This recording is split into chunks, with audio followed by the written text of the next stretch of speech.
In this video, we're going to talk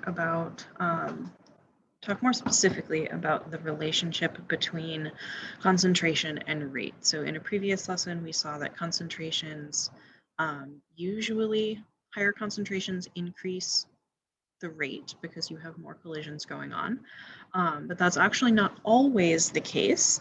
And exactly how the concentration and rate are related mathematically can vary. So the effects of concentration on rate are not always the same.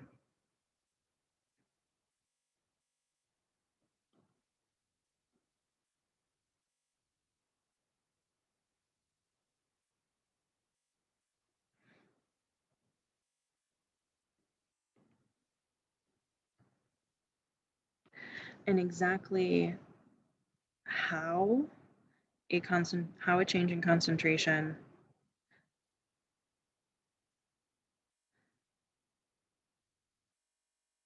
actually affects the rate is expressed by what's known as the reaction order.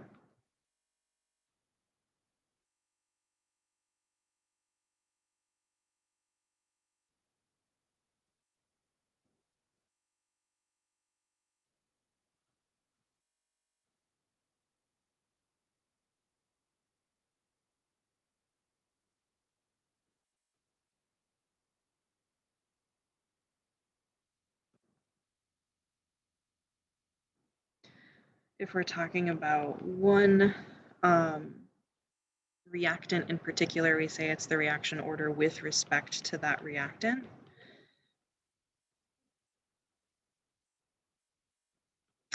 The order of a reaction overall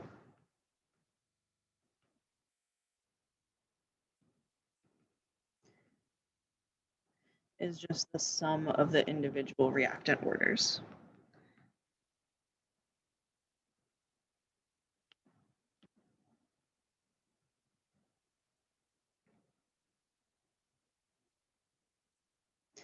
So for the purposes of this class, there are 3 orders that you need to worry about: 0, 1, or 2.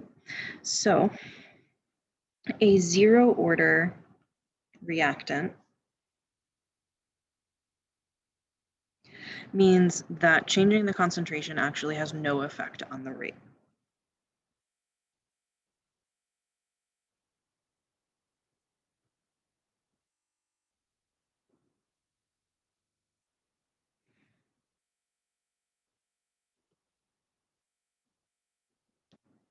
So one thing that you are going to be expected to be able to do is to look at a set of data about concentrations and rates and determine the order with respect to a reactant from that data. So let's look at an example. So let's say we have this generic reaction. A reacts to produce X. So I have a little table here with various concentrations of reactant A as well as rates of reactant A. So what you should take away from this, or what makes this 0 order with respect to A, is that our concentration of A changes,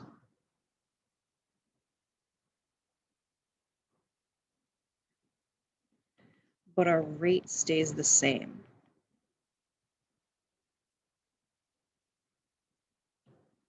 So if you have data like this, if you see a concentration change and a rate does not, that means that it is 0 order with respect to that reactant, to whatever concentration is changing but not affecting the rate. So we would say that this reaction is 0 order with respect to A, or 0 order in A is also an acceptable way to phrase that. And this reaction as given, since A is the only reactant, it would also be 0 order overall. So next up is first order.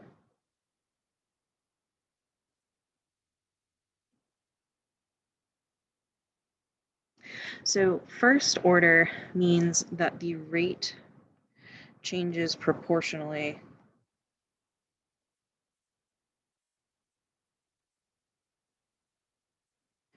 to the concentration. So whatever happens to your concentration also happens to your rate. If you double the concentration, you double the rate. If you triple the concentration, you triple the rate. If you multiply the concentration by 17, you multiply the rate by 17. They are directly proportional to one another. So we can see that in this data set. We've got, for instance, between these first two pieces of data, our concentration is being multiplied by 2. We're going from 0.1 to 0.2, so our concentration is doubling. Our rate is going from 1.2 times 10 to the minus third to 2.4 times 10 to the minus third. So this is also doubling. Going from our first data point to our third, 0.1 to 0.3, our concentration is being multiplied by 3. Our rate is going from 1.2 to 3.6, which is also being multiplied by 3. So we can see the same effect happening to both. So for this one, we would say our reaction is first order with respect to B, or first order in B, as well as first order overall, since B is the only reactant. And then the last order you need to worry about is second order. So in a second order process, means that our rate changes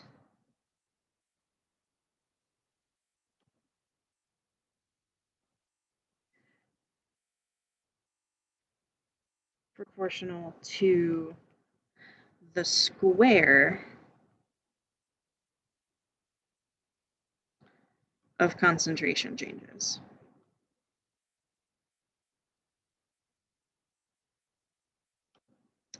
So whatever happens to your concentration, that factor squared is what happens to your rate. If you double your concentration, your rate is multiplied by 2 squared, or 4. If you triple your concentration, your rate is multiplied by 3 squared, or 9. If you multiply your concentration by 10, rate goes up by 10 squared, or a factor of 100. So looking for that in our data, sure. You see same concentration change pattern here, that we have our concentration being multiplied by 2 in between our first two data points. We have a change of 1.2 times 10 to the minus third to 4.8 is being multiplied by 4, which is 2 squared.